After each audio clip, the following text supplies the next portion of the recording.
Can you remember your first history lesson? As it happens, I can, because I was told a story, and it's the story I remember, so I know that it was in a history lesson. It was at a little rural primary school in the West Country, very old-fashioned, old, much carved wooden desks and chairs. Because it was in the countryside, along the windowsill were little fish paste pots with wildflowers in them, speedwell, campion, forget-me-not, all these, and I got to know a lot of wildflowers through that. You could look out of the great tall windows. When you're 7, all windows are tall, but I could see fields with sheep, and they got through the lambing. The lambs were now getting quite large. You regularly passed cow pats in the main village street. You follow the general idea. And Miss decided that she was going to tell us a story. I suppose she felt that we'd worked hard enough during the day and we deserved a story at the end of the afternoon. So she left her desk where she did her sacred marking of the register, which was almost a religious ritual in the morning, and she came and sat on one of the front desks in the main body of the class. And she told us all about King Harold and the Battle of Hastings. I'd never heard the story before, and it absolutely bowled me over. I found myself identifying with the song, particularly the English, obviously, and I came to think that Harold was a pretty jolly good chap. And when Miss told us that Harold had been shot in the eye, I was appropriately disappointed, very sad. But how had he got shot in the eye? He got shot in the eye because Duke William on the other side had ordered his archers to fire up in the air. Up till then, they'd been firing their arrows, like everybody else in an ordinary army, straight at the enemy. But Harold had used the shields of his soldiers to protect them against the arrows. So William broke the rules, cheated a bit, and didn't fire the arrows at the shields anymore, but fired them up in the air so that they would drop on the English, which was a bit of a dirty trick, but that was nothing compared with the dirty trick that the Normans employed shortly afterwards. Because at the height of the battle, the Normans ran away down the hill, the English on top of a hill, and the Normans would come up the hill, and they'd turn around, run away down the hill.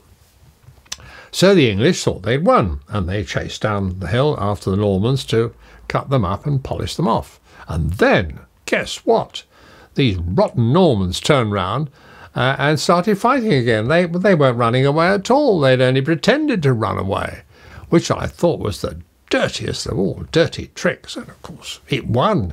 Dirty tricks often do. Cheats, I'm afraid, do prosper. And the Normans won, and Harold was killed, and it was a great shame.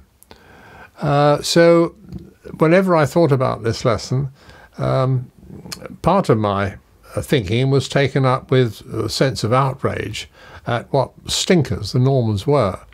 But the other half of my thinking was taken up with something that crossed my mind while Miss was actually telling us the story. And it was, here, there's something in this. I can almost remember the wording of the thought as it occurred to me. There's something in this history. And it was my first remembered acquaintance with it. And I've been telling stories about history pretty well ever since. And to tell a story now, you're faced with a common problem. Where do you start? Well, it seemed logical to start about 1066. It's as good a place as any. Why 1066? Why not? It was my first lesson, so it was particularly fixed in my memory. As the Chinese, I believe, are supposed to have said, the longest journey begins with a single stride. So if I'm going to tackle the whole of English history, it really doesn't matter where I start. And another advantage that 1066 and Hastings has is, of course, everybody knows something about it. Or at least they think they know something about it. Another problem too is the further back you contemplate a historical event, the more difficult it becomes. If I can take an illustration from art, perspective, if you drew a picture of a wooden fence, the first fence paling that you look at is quite wide. The second one is a bit narrower. The third one is narrower still, and so, as you know, that goes on until there are no lines of the palings at all. It's just one mishmash of colour. And the same thing applies when you look back to events in history. This foreshortening takes place. You have to telescope periods more and more and more until in the end you finish up with a sort of general impression. And this is what often happens with primary school projects. If Miss decided to do a project, say, on medieval monastery, she doesn't go into the details of the Benedictine rule. She doesn't go into the details of how you organise a monastic day. The children just did a project on what it was like to be a medieval monk. So we have pictures of monks' habits. We have a picture of a monastery. We have a picture of the writing room. No actual events. So it becomes merely impressionistic. If you want to find out something more, you've got to read something more. Very little real detail. So the same thing applies to Normandy. If you think you know something about the Norman conquest, well, let's try one or two things. Can you name 2 rivers in Normandy? Can you name 2 seaports in Normandy? Can you name a cathedral city in Normandy? There are half a dozen of them. Can you even tell us why Normandy was called Normandy? The minute you're told, of course, you say, yes, that's obvious.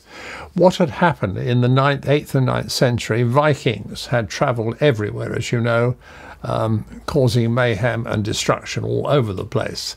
And they were known, obviously, as the Northmen, because they had come from the north. Some of them settled in the north of France. The King of France was at his wit's end to know what to do with these Norman raiders, until in the end he thought, right, well, if they've come here to look for land and to seize it, let's give them some. And that might stop the other raids coming. By and large, it worked.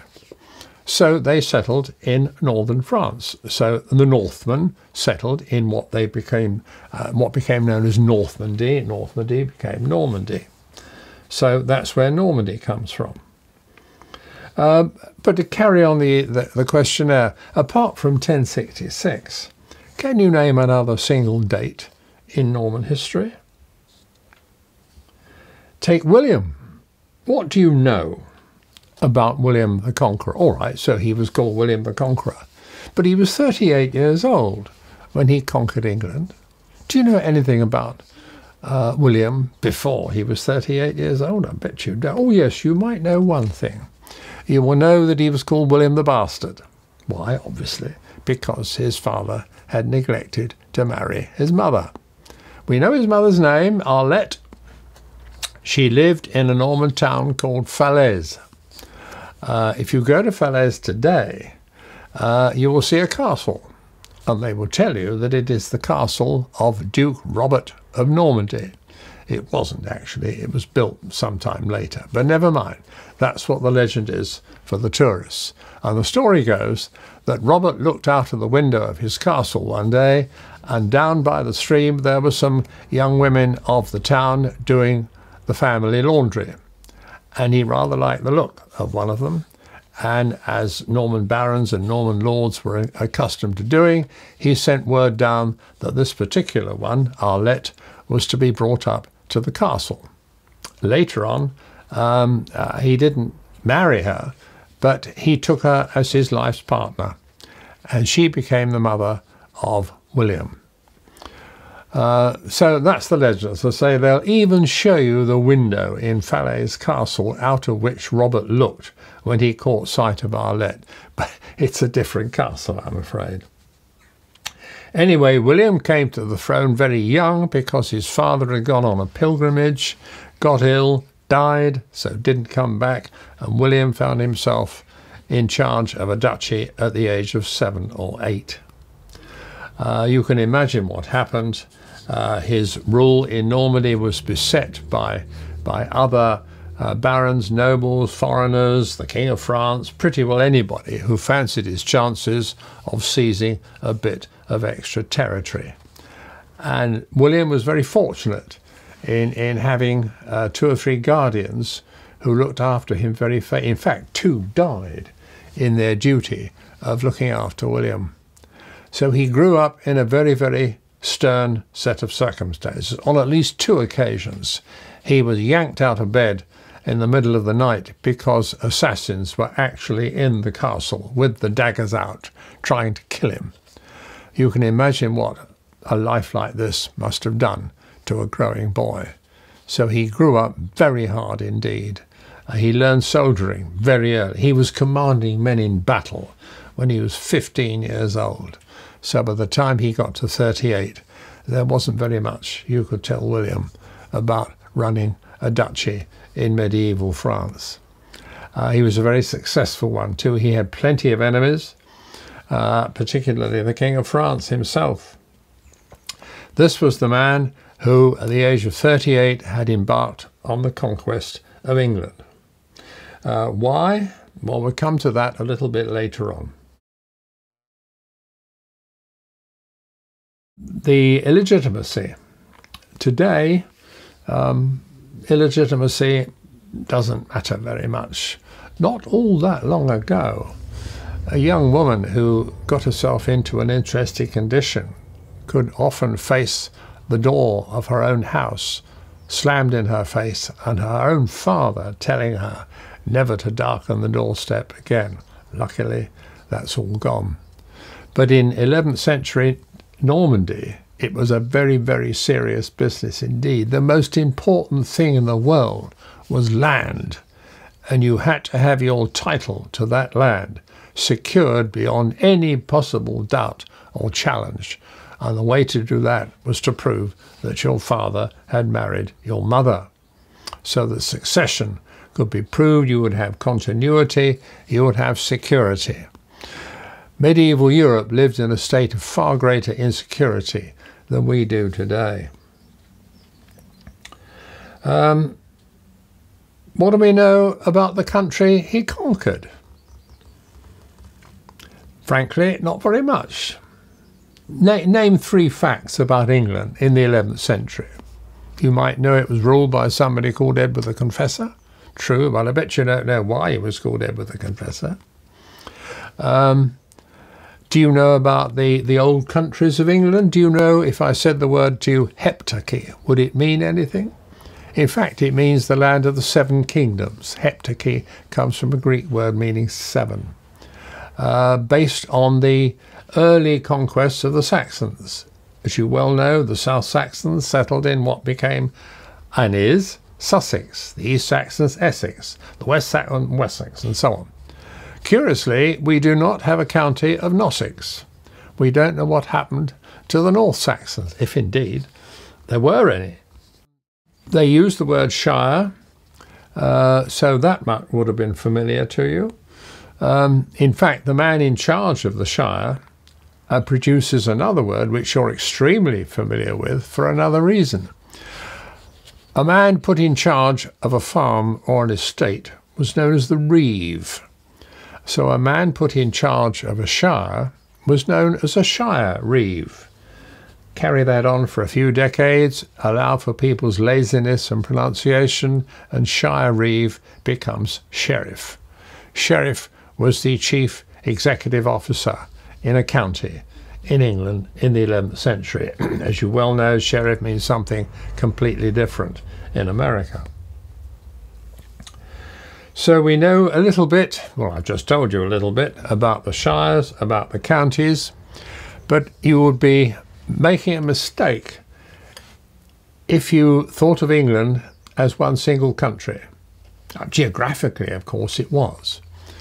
But culturally, demographically, to use a long word, it wasn't. Why? Because of the invasions of the Vikings from the 8th century onwards. As you well know, at least I hope you do, King Alfred made his reputation defeating the invading Danes. Being not only a warrior, but a very shrewd statesman as well, he tried to provide for the future by arranging that there should be no more wars. So he did what the King of France did to the Normans. He gave them some land. He signed a treaty which allowed the Danes to settle in the area of England which they had already been trying to conquer, the north and the east. And he allowed that Danish law should run in these particular counties, hence the word Danelaw. That was the area of England where Danish law applied and where the customs were Danish, where a large slice of the population were Danish or descended from Danes. So England was not exactly two countries, but there were two clearly defined sections of it. All right, there was intermarriage, there was trade, a gradual merging the one into the other, but they still had separate personalities. And that applied in 1066. So you didn't know that. You didn't know about the old countries. How much do you know about the culture of England in the 11th century? Not much, I don't suppose. Neither do I. And certainly neither did the Normans. They were going to somewhere about which they knew very little indeed. They probably didn't have much idea of how big it was. And they certainly didn't have much idea about the population. Have you any idea how many people lived in England in 1066? Now, there are about 60 million. In 1066, so far as we can judge, there were less than 2 million, 1/30th of what we've got now. Well, we all think we know about the Norman conquest. William the Conqueror sailing across, landing at Hastings, fighting a great big battle and winning. So we know the mechanics of it. We know how. But do we know why? What brought William over here to conquer England? Well, you would think one motive might be pretty obvious: greed. William was a greedy man, certainly. When he died, and they wrote his obituary, they did mention the fact that he was avaricious. They used the word avarice. He was avaricious beyond average. So that much is most definitely true. A prince, a duke, a count, a king, whatever you like, in the 11th century had to develop his image if he was to stay in business, to attract a following, to protect his rule, to help his people feel secure. He had to do big things. He had to do noble things. He had to give justice. He had to be fair. He had to provide for the future. And he had to keep an eye out for the main chance to show his own people and everybody else that he was not to be trifled with. So William saw his chance with England. There's nothing unusual about that. Pretty well all medieval princes did pretty much the same. As an illustration, I'm sure you've heard of Alexander the Great. Alexander the Great was king of Macedonia in Greece. His entire career was taken up with conquering the Persian Empire, which was enormous. People often wondered why. Alexander had grown up in fear of the Persian Empire, and any Greek would want to get his own back on the Persian Empire, ideally, of course, remove it altogether. So the suggestion is that Alexander conquered the Persian Empire because it never occurred to him not to. That was the thing that he was there for. And in a similar way, William got the idea of conquering England because no alternative appeared particularly serious to him.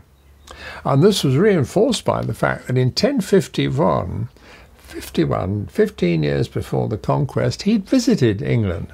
And he'd met the king, Edward the Confessor. He was in fact distantly related to Edward the Confessor because his great-aunt, Emma of Normandy, was Edward the Confessor's mother. So there was a family relationship. And William claimed, when he got back to Normandy, not only that Edward had looked with favour upon him, treated him as a favoured and distinguished guest, and made a great fuss of him, but that he, Edward, would promise him, William, the crown when he, Edward, died. Now that's not so preposterous as it sounds, because Edward had no children, and he was not going to have any either, because he had refused to have any kind of intimate relations with his wife. So the question of the succession was yawning wide open and getting wider with each successive year. So when the story got around that Edward had promised the crown to William, you can imagine the effect that this would have in Normandy, and in England for that matter. Great hope and excitement, possibly in Normandy, annoyance, indignation, even outrage in England. Who did this jumped-up bastard duke think he was, talking about inheriting the throne of England? But that was a motive, and a very, very powerful motive. That, plus the fact, as I said, he always had an eye to the main charge. Any medieval prince did. Any medieval prince had to carve a reputation for himself. He was only as successful as his last campaign. That was what medieval dukes did. Now, that does not mean that William the Conqueror leapt out of bed one morning, feeling good, and said, "Hooray, yippee! What a splendid morning this is in the Middle Ages. It's great to be living in the Middle Ages. I know, chaps. Let's go and conquer England today, shall we?" Clearly, it was not like that. It took a very long time. And one of the questions that needed to be asked was it realistic? It's all very well to have these wonderful ideas, but look at the size of England. Look at the size of Normandy. Was it really going to work? Was it realistic? And if it wasn't, how on earth was he going to sell it to his barons, to his vassals, to his subtenants? You see, William just couldn't issue a set of call-up papers and expect all his Norman barons to come to the feudal host and bring all their soldiers with him. Because generally speaking, not only generally, but always, there were laws about this. The rules said that a knight was bound to serve his overlord for 40 days a year, free. 40 days a year, free. But most of the regulations implied that service of 40 days a year only meant within the territory that he ruled, in other words, Normandy. It didn't cover going on wild adventures to places like England. And in any case, quite a large number of his Norman vassals thought it was crazy. They too had looked at the map of England and Normandy, and they reckoned Normandy would be on a hiding to nothing. Look at the population of England, look at the resources of England, look at the size of England's army, look at the reputation, look at their history. They had 500 years of history. The Normans had only been there 150 years. They didn't stand a chance. So too many Norman barons who'd worked very hard all their lives to carve out their own particular set of property weren't going to risk it all on some crazy enterprise in England where they could lose the lot. So not all William's vassals were willing to follow him, not by a long chalk. Then he tried the idea of the oath. I don't know how much you know about this, but this is coming later on in the talk. Harold swore an oath that when Edward the Confessor died, that the throne would pass to William, and that he, Harold, would not stand in William's way. Harold later on broke this oath by becoming king himself. So William could use the great story that Harold was a perjurer, therefore William was doing the decent thing by invading England to put right a great sin committed by Harold, Earl of Wessex. Now, did the Norman barons buy this idea? I should think it's very unlikely. The oath itself, the very story of the oath, didn't sound very likely. It didn't sound very likely that Harold was willing to keep it. Harold possibly only swore it in order to get back to England. He was living with William at the time in Normandy, staying with William. Nevertheless, it was a good story, and it was very respectable. It made the conquest respectable. William was carrying out the wishes of God by punishing a sinner. So, as I said, it was a good story and it was a good line. But the odds, I repeat, were very, very unfair. If you had gone to a bookie in 1066 and said, what are the odds on England and Normandy? He would have given you very short odds, very poor odds on William, and very good odds on England. And that's ironic because you know about the Spanish Armada. In 1588, again, look at the map, look at the size of England, look at the size of Spain. We didn't have a cat in hell's chance against the Spanish Armada. The same thing applied when we fought against Louis XIV. He was enormously more powerful than England. And we didn't lose that either. In 1805, Napoleon's army was poised on the coast of France, only 30 miles away, all ready to invade England. And we didn't think we had, in sheer numbers, we didn't have the resources to stop him. But we didn't lose that war either. In 1940, the odds were even longer against us. The whole of Nazi Europe was under the whole of Europe was under the Nazi rule. We didn't stand a cat in hell's chance then either. And we survived that. So the Spanish Armada, Louis XIV, Napoleon, Hitler, each time we were the underdog and we won. And in 1066, we were not the underdog, we were the top dog. And we lost. I don't know if there's a moral in that anywhere. Who saw 1066 coming? Did it show any signals on the horizon? It's interesting that many of the, or several of the big dates in English history took people by surprise. And you could argue that 1066 was one of them. The Civil War was another. The Civil War broke out in 1642. But in 1641, nobody had the faintest idea that the Civil War was on the way. And when it broke out, many, many men, serious, scholarly, sensitive men, knowledgeable men, scratched their heads and shook their heads and said, how on earth did this come about? How did we get to be in this position of fighting a war against our fellow countrymen? Same thing happened in 1914. The country went on holiday in July of 1914. They'd heard that some Austrian duke had got himself assassinated. That was a bit of a yawn. Nobody took much notice. And by August the 4th, the whole of Europe was at war. Again, men shook their heads and wondered how on earth it had all come about. The big things take you by surprise. All right, William the Conqueror, let's go back to 1066. William the Conqueror saw it coming, all right? He wanted it to come.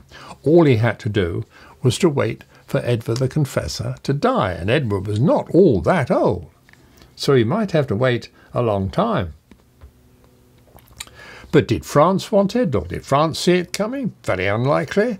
The French king would always look out for an opportunity to score over Normandy, but beyond that, I don't see how his crystal ball could have told him anything about the events of 1066 in advance. England, no, we had a safe king, Edward the Confessor. We know that, well, they knew then that he didn't have an obvious successor, and they knew they didn't want William. But by this time, clearly, far and away above everybody else, the second man in the kingdom was Harold, the Earl of Wessex. He was the king's right-hand man. He was the second man in the kingdom. He practically ran the country. If ever there was an obvious next king, it was Harold. The only thing against him was that he did not belong to the blood royal, but he was the obvious next king. Did other people take notice? Yes, surprisingly, Norway took notice, because there was a very powerful and a king in Normandy, also called Harold. We distinguished the two because our Harold was Harold with an O. In Norway, it was Harald with an A. And he had an eye on the throne of England too. He was another prince, always looking out for the main chance. He had a fearsome reputation. He had fought everybody. He had been in every country. He had even been a member of the legendary bodyguard of the emperor at Constantinople, no less. It was a fearsome, legendary reputation, and the mere sight of him was enough to strike awe into anybody. Apparently, he stood 6'6", when the average height of a man was barely 5'6". And Harold of Normandy, Harold Hardrada they called him, the stern ruler, he had eyes for the English crown. So there were the Norwegians, all ready to jump when something happened. By the same token, surprisingly, Denmark had eyes on England as well. Doesn't look a very big country now, and it isn't, but it was very powerful. In the 11th century, we had already had 4 Danish kings. Everybody's heard of King Canute, but he wasn't the first, he was the second. His father, Sweyn, conquered England in 1014, and son Canute succeeded in 1016, and his 2 sons succeeded him in 1035. We had 4 Danish kings. So the Danes were very interested in what was going on in England in 1066. Flanders, which is nowadays Holland and Belgium, they were interested too, not so much because of politics, but because of the trade. Flanders was the centre of a wool and weaving trade. England produced an awful lot of sheep. An enormous amount of trade passed between the 2 countries. So the Count of Flanders was immensely interested in English politics for business reasons. Germany, no, probably too far away. But soldiers of fortune in Germany kept their eyes and ears open, and there was no shortage of soldiers of fortune. When William was building his army in the middle of 1066, they came flocking in from everywhere. Germany, Denmark, Lorraine, Alsace, Switzerland, northern Italy, northern Spain, you name it, they came in from these places to join William's army and see what rich pickings there would be. A word of warning: when you decide to study any year from the past, always try and look at it from the point of view of the people who lived in it. Don't look at 1066 with the preconceptions of the year 2019. An obvious example is this word Europe. Now we know that France and England and Italy and Spain and all the rest in 1066 were in the continent of Europe, just as they are today. And we talk about living in Europe today, but men in 1066 did not talk about living in Europe. If they wanted a word to convey the whole lot, if you like, they called it Christendom. It was where the word of Christ was supreme. This was the land which had been founded by the Holy Roman Catholic Church, God's church. They did not use the word Europe. They regarded Christendom as not just a stretch of land, but it was a fortress, it was a bastion, it was the final defense against this sea of wilderness and paganism and heresy that threatened the entire, what we call, Western Europe. Not only that, we were at the mercy of the elements. To the west was the Atlantic Ocean, and nobody knew where that went. To the north was ice and snow, nobody knew how far that went. To the east was miles and miles of forest and marsh. If you went further north, it was tundra and more ice and snow. If you went south, you would run into the Sahara Desert. So you've got to remember that men in those days, if they thought at all, thought about the world as I say, this bastion of Christendom, against the elements, against savage weather, against the climate, and against the pagans and the Muslims and the infidels and whatever other unpleasant adjective you had for describing them. For those who lived in Christendom and who fought to keep it going, life, in a word, was hard. It was a vale of tears. It was hard, and it didn't last very long. If you made it to 45 or 50, you were doing pretty well. All you could hope for was that when it was over, if you're lucky, you might go to paradise, which was going to be absolutely wonderful. It jolly well better be after the terrible things that they'd had to put up with in the life they were living. And when you died, of course, it was your body only that died. Your soul survived. And it was your soul that was going to go, you hoped, to heaven. So your soul was important. No matter how harsh life was, no matter how unpleasant many people were, no matter how much cruelty, no matter how much cheating, no matter how much murder, no matter how much crime, most men and women at bottom accepted the fact that your soul was there and that it was eternal, and that it was important. People were concerned about they were concerned enough about what happened to their bodies, but they were even more concerned about what happened to their eternal soul. So what they had, what they were putting up with, didn't look as if it was going to be subjected to very much change. It was so hard, it was so unrelenting, there was no hope. This was what life was going to be like. Nothing very much happened. Except there were always exceptions. Now and again there was an event, and that did upset things, and people had to react to events. And the one event which is relevant to this particular topic came in the year 1064. News reached France, and reached Normandy obviously, that there had been a shipwreck. A boat had been cast up on the shore at the mouth of the River Somme in Normandy.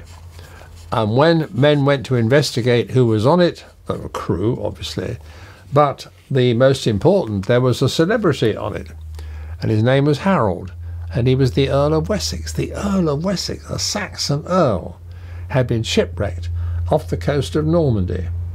What on earth were they going to do about that when the Normans heard about it, inevitably, after they got over the shock? They said to themselves, what is he doing in Normandy?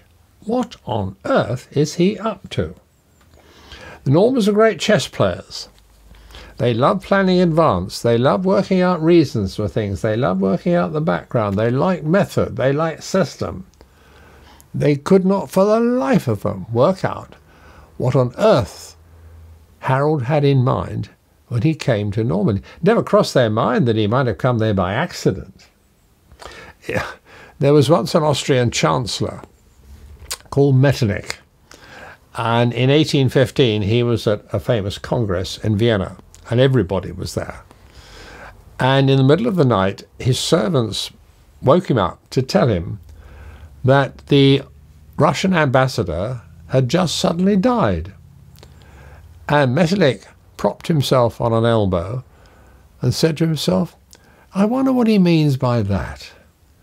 The Normans were great ones for wondering what anybody meant by anything. What did Harold mean? What was he up to? What was his real game? And Harold, of course, being Harold, didn't care what they were thinking. If they wanted to think he was up to something, then he was up to something. His job was to get home. He was the second man in the kingdom. He was running the place. He had to get back as soon as possible. If the Normans wanted to tie themselves in knots, well, that was their business, and he let them get on with it. Harold did get home. That's another story later on. We'll come to that. And everything went quiet until January 1066. And then, my word, things didn't half start to happen. Firstly, Edward the Confessor died on January the 5th, I think it was. On January the 6th, Harold got himself crowned. You think Queen Elizabeth II was crowned in June of 1953, but in fact she became queen in February 1952. It took 16 months to crown Elizabeth. It took Harold 24 hours because he had to move fast. He had to get himself on the throne with the crown on his head, anointed by holy oil, approved of by the church, and all the rest of it, so that he was the rightful, legal, honourable Christian king. And it took him 24 hours, so it didn't hang about. And then what a year! In 1066 saw not one king but three on the English throne. There were two coronations. There was Halley's Comet. Ever heard of Halley's Comet? Well, it appeared in 1066 in the sky, and it's in the tapestry. There is a picture of this star in the heavens and people pointing to it and wondering, another thing, what on earth is that? What does that mean? What on earth is going on there? And of course, because it was a celestial happening, the world was not short, and England was not short of people to wag their finger in the air and say, hey, mark my words, no good will come of it. So it set off all sorts of superstitious reactions among the English. There was not one invasion of England, there were two. While before that happened, Harold had to build an army where most of his troops were away farming. William had to build an army. This is where he brought in all those soldiers of fortune from all over the place. He also had to build a navy. How could he get his soldiers across the channel, to say nothing of thousands of horses? Without building, he had to build a fleet first, not just the odd ship. I mean, we're talking about hundreds of ships. We're talking about thousands of horses. You think of the feat of organisation that's required. Not just collecting the personnel, but building the damn thing, felling trees, all the saws required, all the adzes, all the nails, everything, all had to be done in 1 year. Then, of course, it's one thing to get all that ready, but then he needs an army. And as I said, he can't send out call-up papers. He has to persuade enough of his vassals, enough of his barons, to commit themselves to something which could lose them everything, life, property, family, the lot. He had to be very, very persuasive indeed. And there was not one battle in 1066, there were three. And Harold very nearly won two of them. The first one is in the north, called Fulford, when the King of Norway arrived and won a battle. The second battle was at Stamford Bridge, where Harold marched 200 miles in the space of a fortnight, caught the Vikings unprepared and annihilated them. Then came news that William had landed, so he had to march 200 miles all the way back again, and took on William at Hastings, and he very nearly won. It was touch and go, right until the end of the afternoon. Now you just think, if Harold had pulled that off, if Harold had marched nearly 200 miles, defeated the greatest Viking alive, annihilated his army, marched 200 miles back again, defeated William, annihilated the Normans, his reputation would have rung down the centuries. He would have been up there with Marlborough and the Duke of Wellington, possibly even higher. And he came so close. And that wasn't all. I haven't told you yet that Scotland was involved in all this, because the Scots never missed an opportunity to invade England and cause trouble if they thought England was in trouble. So there was an invasion from Scotland. There was an invasion too from one of Harold's brothers. There were a family of 6 sons. Sweyn had died. Harold was all right the next. One of his younger brothers was called Tostig. And Tostig had been made Earl of Northumbria, made a mess of it. Harold sacked him, and Tostig spent the rest of his life swearing vengeance and threatening to invade with whoever he could persuade to give him an army and a fleet. So Tostig was going to invade as well. And Tostig finished up first with Scotland and then with the King of Norway. Tostig was a nuisance. A thoroughly nasty piece of work too. So we had Fulford, we had Stamford Bridge, we had Hastings. At the end of it all, Tostig was dead. He died at Stamford Bridge. Harold Hardrada was dead. He died at Stamford Bridge. The man who fired that arrow must have, or would have, congratulated himself for the rest of his life had he lived. He took a pot shot at Harold Hardrada, 6'6", and struck him in the throat. And Hardrada died. I've no doubt that the Vikings went berserk for revenge afterwards, and that archer couldn't have lived to enjoy his success for very long. Even William, you would think, having won the battle, everything would have been all right. No, William got dysentery. You can imagine what camp life was like. No hygiene at all.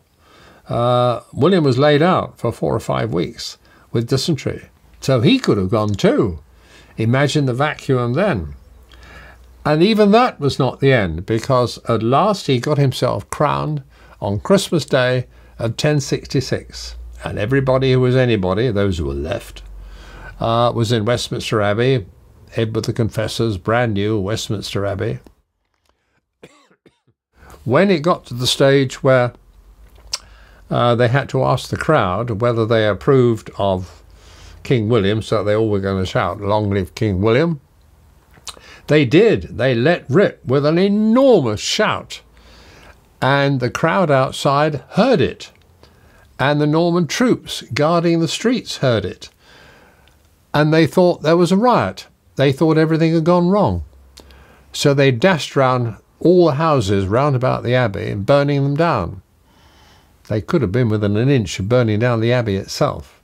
They say even William was shaken by what had happened. The chronicler refers to the fact that William's knuckles whitened as he held on to the arms of the coronation throne. But, all right, it turned out to be a false alarm. But it was a very close call once again. So, what do you know about the Bayeux Tapestry? Short answer is probably not much. But you know it's a tapestry, obviously. You know that it was made of Bayeux, equally obviously. Bayeux's in France, yes, you know that. You know it's all about the Norman Conquest. That's how we know so much about the Norman Conquest. You know that it was made by William the Conqueror, and you know that it's all about Hastings. Well, not quite.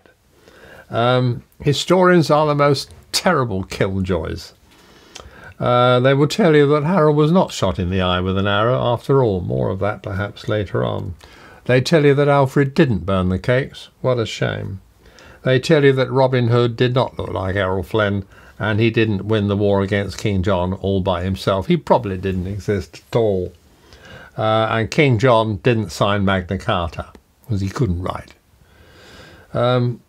So, by the same token, I have to tell you, being a killjoy historian, that the Bayeux Tapestry was not made in Bayeux.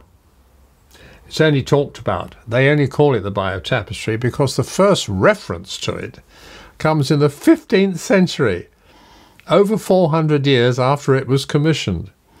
And they found it in a church inventory in Bayeux. That's why they call it the Bayeux Tapestry. Otherwise, it had nothing to do with Bayeux. It was not ordered by William, we know that. We think that most of the scholars seem to agree that it was ordered by William's brother, Odo, Bishop of Bayeux. Makes sense. William's mother, Arlette, remember Arlette? When Robert died, she married again. When her husband died, she married again. Or not the man who was not her husband, but her partner died, she married again. She really did marry this chap.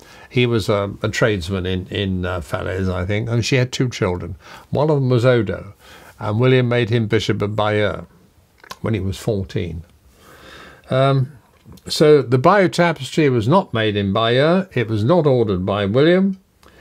And as for being all about the Battle of Hastings, they don't mention the Battle of Hastings till it's about 75% over. Only 25% of the tapestry is about the Battle of Hastings. Oh yeah, and the final thing, it wasn't a tapestry. It was an embroidery. So there. You say it wasn't about Hastings. What about all those pictures? The axes and the swords and the horses and the arrows. It's true, true, true. But 75% of the Bayeux Tapestry is about other things as well. The Bayeux Tapestry tells you only what the Normans want you to know. Give an example. I told you that it was created by Odo, Bishop of Bayeux. Now, 2 Norman bishops fought at Hastings. One was Odo himself, bully for Odo. Another was a man called Geoffrey, who was the Bishop of Coutances, a town in western Normandy. Now, Odo and Geoffrey didn't get on. And it's most interesting that when you look at the tapestry, you'll see Odo depicted 3 or 4 times, but you don't see Geoffrey at all. Odo edited Geoffrey right out of the Bayeux Tapestry. So it tells you what it wants you to know. So you mean it isn't true? Oh yes, it's true, but it's not the whole truth. It's out to prove something. Medieval historians always wanted a moral to their stories. History was not just one damn thing after another. It all meant something, and you could always get a lesson from it. There was a great deal of finger-wagging involved with medieval historians. God was involved. Harold had lost, not because he wasn't good enough. Harold lost because he ought to have lost. He had sinned, and God had punished him. Serve him jolly well right. He was a perjurer. In medieval illustrations, funnily enough, blinding is often shown as a punishment for the sinner. You know, we're told that Harold got shot in the eye. More of that later. So the idea that a sinner was blinded by God's order was quite a common one. Take the idea of Samson, if you like, whether you could interpret that as God's punishment. Well, if the Bayeux Tapestry wasn't about the Battle of Hastings, what the devil was it about? Well, pretty well everything else. Kings, castles, hunting, feasting, shipbuilding, sailing, getting shipwrecked, types of military equipment, horses, cavalry charge, absolutely everything under the sun. I barely scratched the surface. And there were 230 feet of it. There are 230 feet of it now, and as far as we know, very little has been lost. If you want to write a history of almost anything in the medieval world, you'll find evidence in the Bayeux Tapestry. You can get some ammunition out of the Bayeux Tapestry. Now let's go back for a minute. Why would Harold go to Normandy? It doesn't seem to make sense.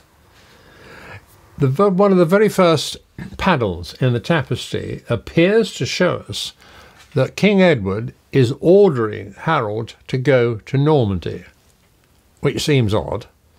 The interpretation is that Harold is being sent by Edward to Normandy to confirm the promise that William will get the crown. Now this doesn't make sense either, because Harold is the second man in the kingdom. He's the obvious next king. How is it that Edward is able to get Harold to go to Normandy to promise a thing like this? Did he have the authority? Could he make Harold go? Did he really have the strength to confirm his orders? We don't know.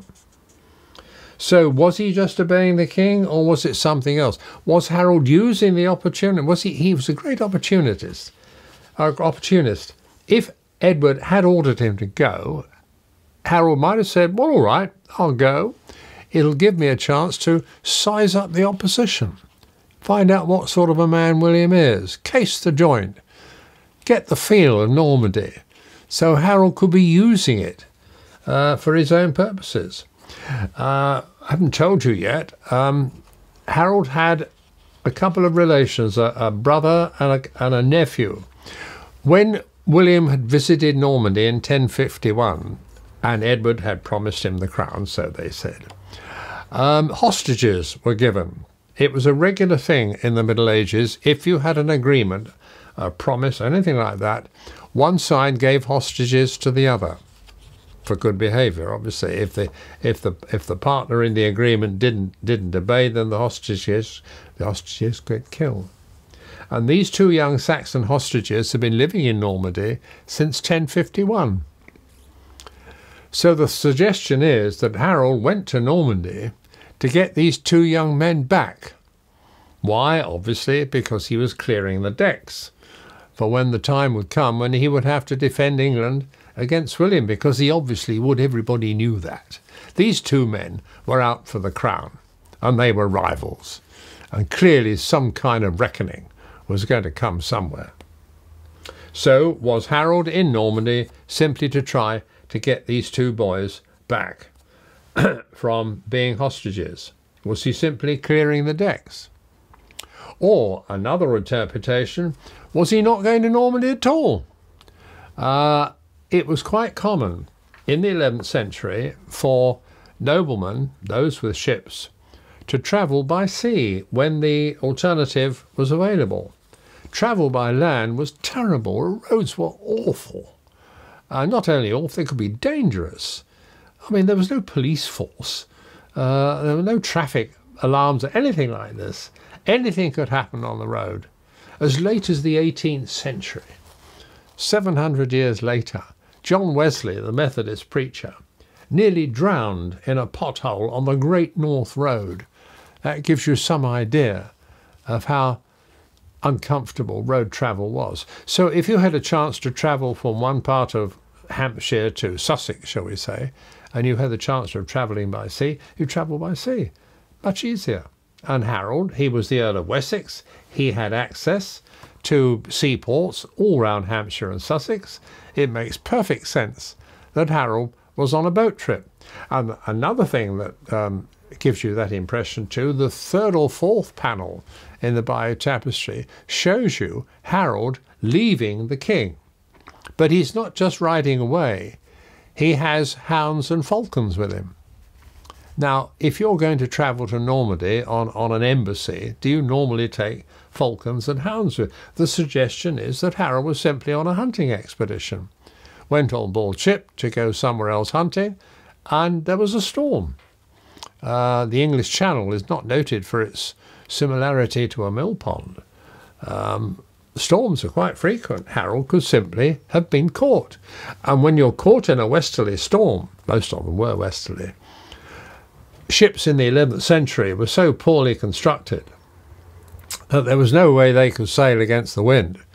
So the only alternative, if you were hit by a westerly gale, was to go in front of it, up the channel, until you got tipped onto the shore at the mouth of the River Somme, as Harold was. Once again, of course, we don't know. Many historians have asked why Harold took the chance of going to, assuming he did go into Normandy by intent, why? It seemed a very risky thing to do. He was one claimant to the English throne. William was another claimant to the English throne. Did it make sense for one claimant to put himself under the roof of, at the mercy of, the other claimant? Was it not simply asking, begging for trouble? We don't know. We know that Edward was childless. We know that the throne was going to be vacant.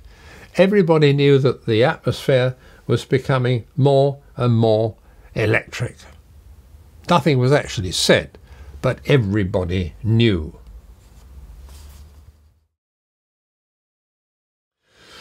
So Harold spent the summer in Normandy as William's guest. He was in fact captured by some obscure Norman baron who thought Harold would make very good material for ransom. But when everybody found out who Harold was, William travelled to meet this baron, tapped him on the shoulder and said, look, if you know what's good for you, you'll hand Harold over to me, which he duly did.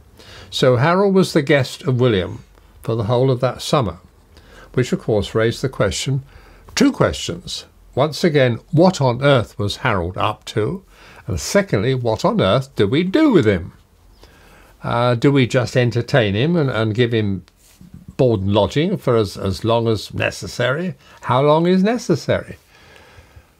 One obvious thing, of course, is to cut his throat, which would simplify the arithmetic considerably. But William, knowing what he was about to embark upon, has to make sure that he's in the right. Damn it, he's going to steal somebody else's territory.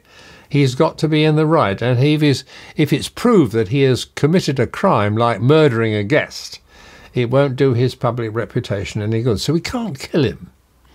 He doesn't want to send him back without getting some kind of profit. He's had Harold dropped in his lap.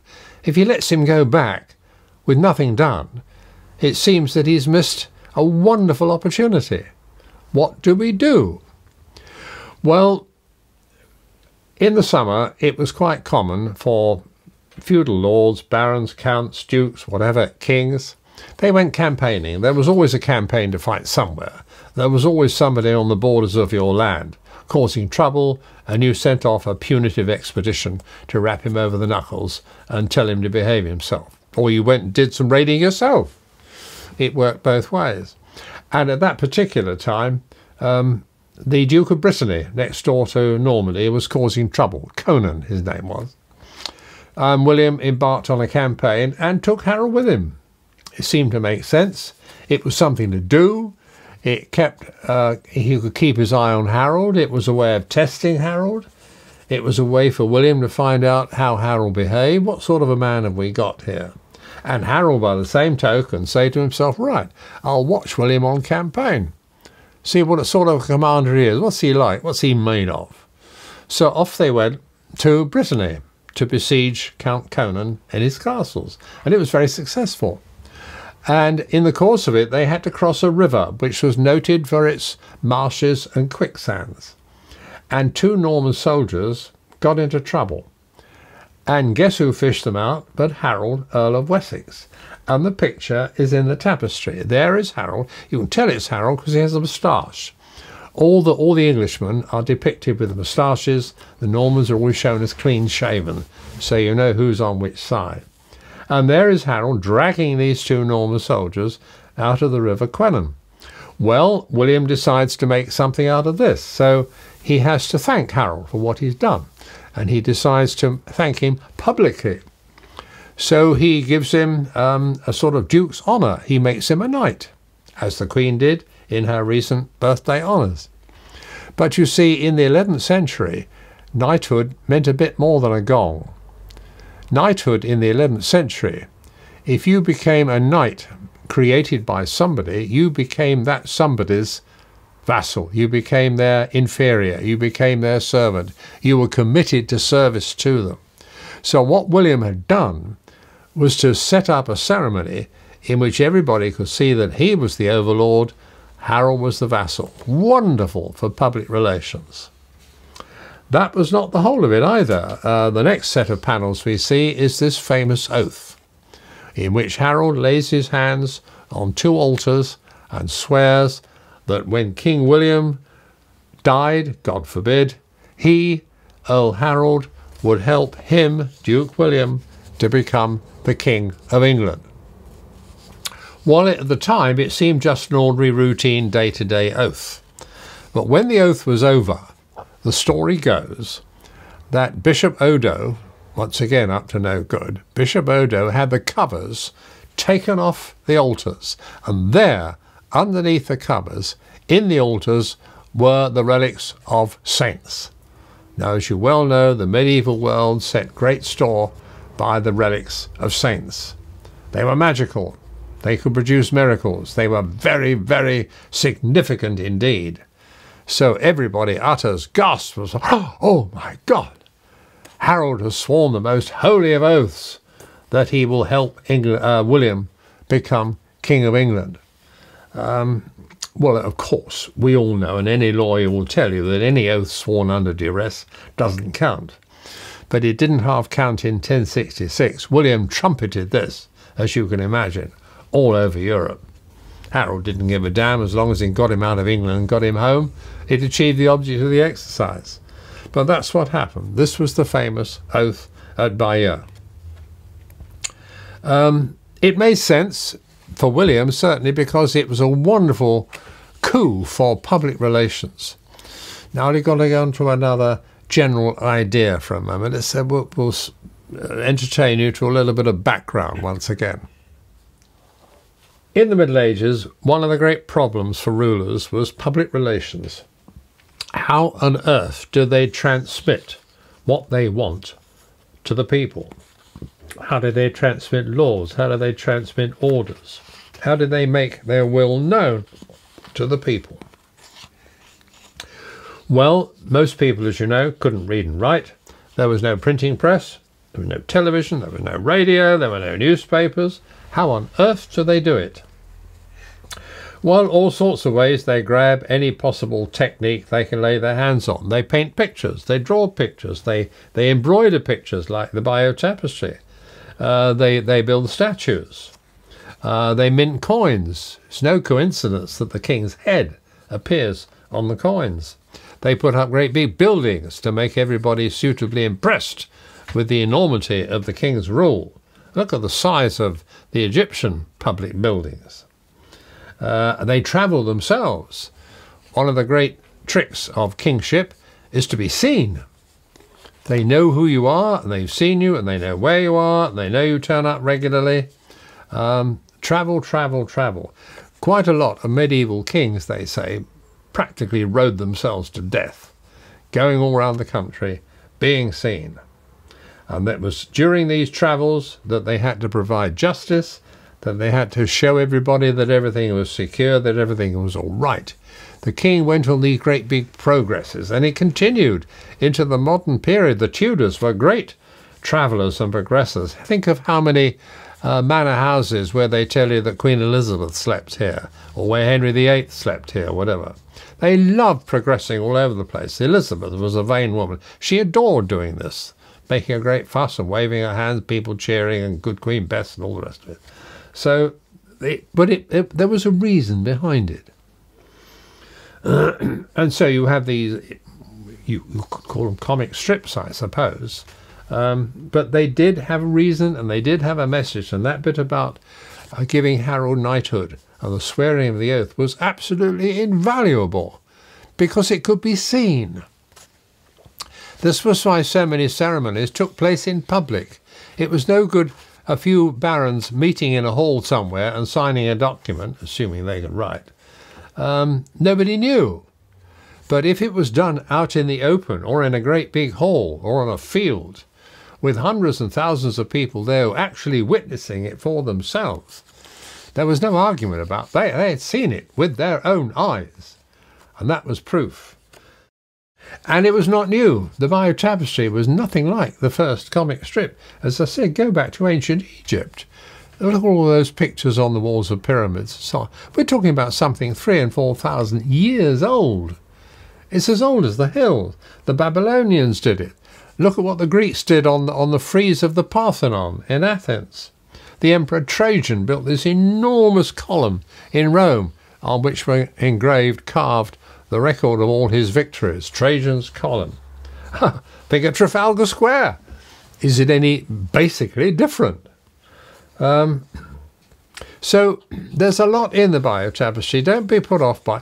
If you look at the picture of William giving knighthood to Harold, it's very easy to snigger at the fact that, well, he doesn't look very much like a human being, does he? Yes, you can poke fun at some of the, not all the draftsmanship, but you can poke fun at some of the draftsmanship.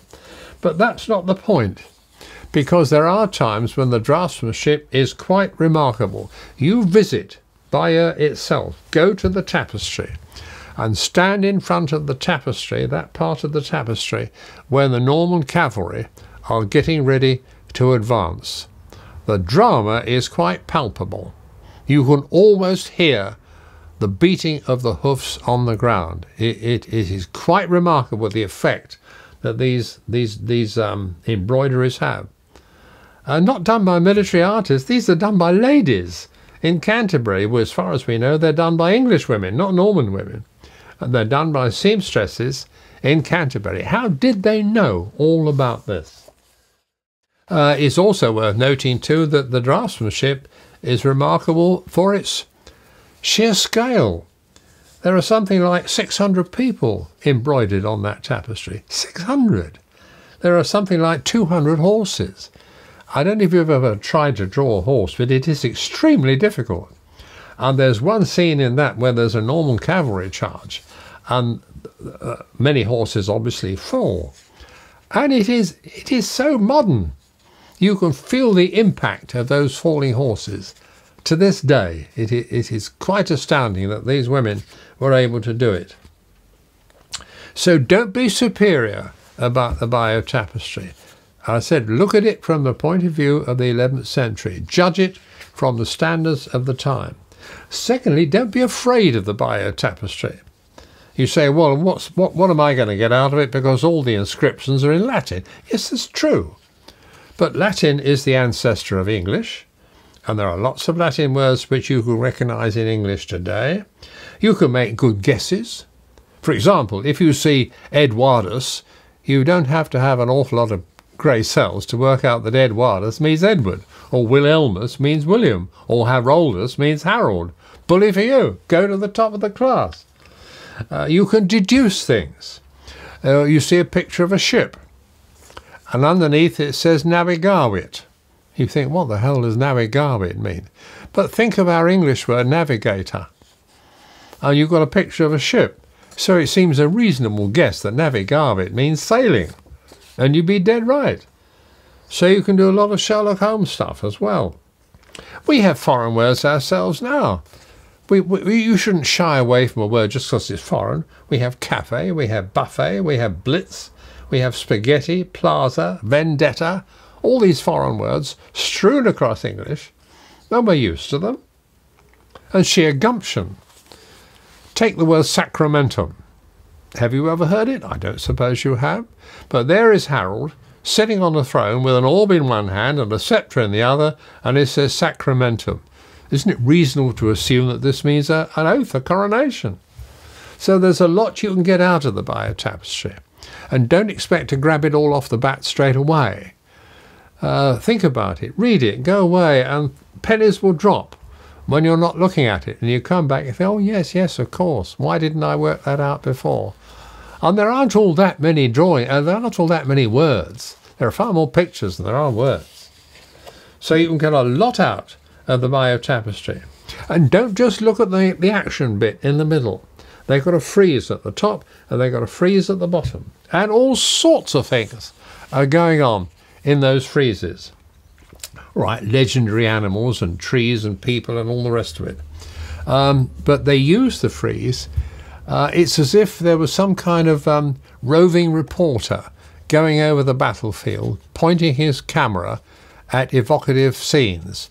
So you get pictures of dead men, obviously. You get pictures of the survivors pulling the chainmail tunics off the head of dead men. You see disembodied arms. You see one head up in the air. An axe has gone through that man's male collar, right through the chainmail collar one side, out the other side, and taken his head off with it. It's an astounding picture. So it's all there. It's stark and it's rude and it's realistic. And it's done by all these genteel ladies in Canterbury. How did they find out about it? And there are one or two rude bits as well. A gentleman with no clothes on, and clearly their mind is not on the Battle of Hastings. And these ladies carefully stitched it all. So something as dramatic and as clever and unique and old. It's 950 years old. It deserves a good look. There is a chance that the French government will lend it to us later on in the year. And if they do, I strongly suggest that you go and have a look. You might be very pleasantly surprised. So, the Bayeux Tapestry. Do we swallow it?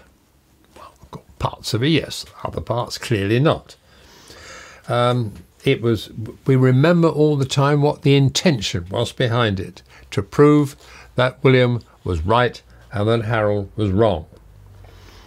We also know from our other studies of history that the actual conquest of England took a good deal longer than a few hours slogging it out on a hillside in Sussex. Now consider the question of the result of all this. Assuming that the Bayeux Tapestry has done its job, Hastings is over, the English have run away, William has been crowned king. Incidentally, they don't show you the coronation of William in the Bayeux Tapestry. I suppose it's possible that it would have been the very final panel in the Bayeux Tapestry, but we know that the last bit of it has been destroyed. Did that last bit contain the coronation of William, which would have been the perfect dramatic finale to the whole thing? Harold commits a crime, he is a perjurer, he loses, he is punished, he is killed, and William, as God's representative, is crowned as king, and everybody lives happily ever after. Well, we've lost it, so we don't know. But did the English accept Hastings? Did they say, in effect, well, okay, William, the best side won, and let's try and make the best of it from now on, shall we? Common sense would tell you that that didn't happen. Therefore, did it mean that England, for the rest of William's reign, all 21 years of it, was in a state of permanent revolt? Common sense tells you that that's unlikely as well. You very rarely find blacks and whites in history. It's all a series of greys. A bit of this and a bit of that. What we do know for sure is that William was now the master of an entire country, and he physically owned it. He was the owner. He was the physical owner, the legal owner, the actual owner, the church recognised owner. Every way you care to look at it, William owned. Like you own your house or you own your bicycle, William owned England, and he could do with it as he liked, and he proceeded to do so. Of course, he now had to run it. He couldn't run it himself, and he had to have his Norman barons. The ones who had been brave enough or rash enough to risk all to follow him now could enjoy the rich pickings in England as William shared them out. Now, the Saxon nobility had very obligingly killed a lot of themselves off at the Battle of Stamford Bridge and the Battle of Hastings. So William, to a certain extent, had a fairly clear run when it came to allocating land. Of course, these Saxons left young boys as their heir, and sadly many of them got pushed on one side as the Norman barons took over the Saxons' land. It turned out to be the biggest shift of land ownership pretty well in English history up to that time. The only comparable shift in land ownership came 400 or 500 years later with the dissolution of the monasteries, which is quite an epic in itself. What did ordinary people think about the Norman conquest? Well, poor souls, it didn't really matter what they thought about it. There was certainly nothing they could do about it. But whether they could or not, we don't really know, because they couldn't read and they couldn't write, and they didn't write anything down, so we don't know. We can just make an intelligent guess. Life was hard. It had always been hard. It was going to carry on being hard. You would still have to pay taxes. A landlord was a landlord. The English weather didn't change. So in many, many ways, life hadn't changed all that much for the English, except that their landlord now spoke a different language and possibly couldn't understand theirs. What about the winners? What happened to them? You ask yourself for a minute. It's wonderful to have had the adventure, to have risked all, to have won the battle, to be given countless estates. I mean, some of the estates Norman barons came into possession ran into the hundreds, all over the place. What did they know about these new lands?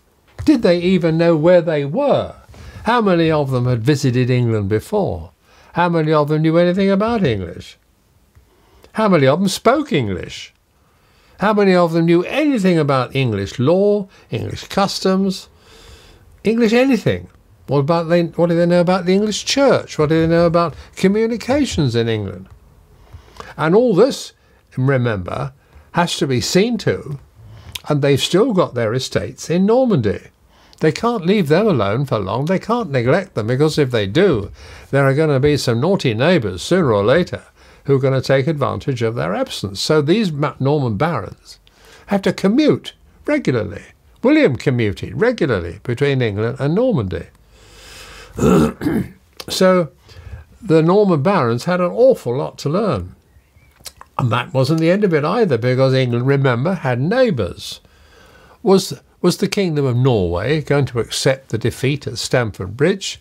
Would they not come back for a revenge expedition? Would Denmark have another crack at putting a Danish king on the English throne? Would Scotland start their antics again? After all, England had a broken government, it had a decimated nobility, it had a whole year of war, it had 2 invasions. If ever there was a chance for the King of Scotland to cause trouble, this was it. So you think of all those problems that existed and all the disadvantages that the Norman barons would have to deal with. It sometimes makes you wonder why the Normans thought it was worth all the trouble in the first place.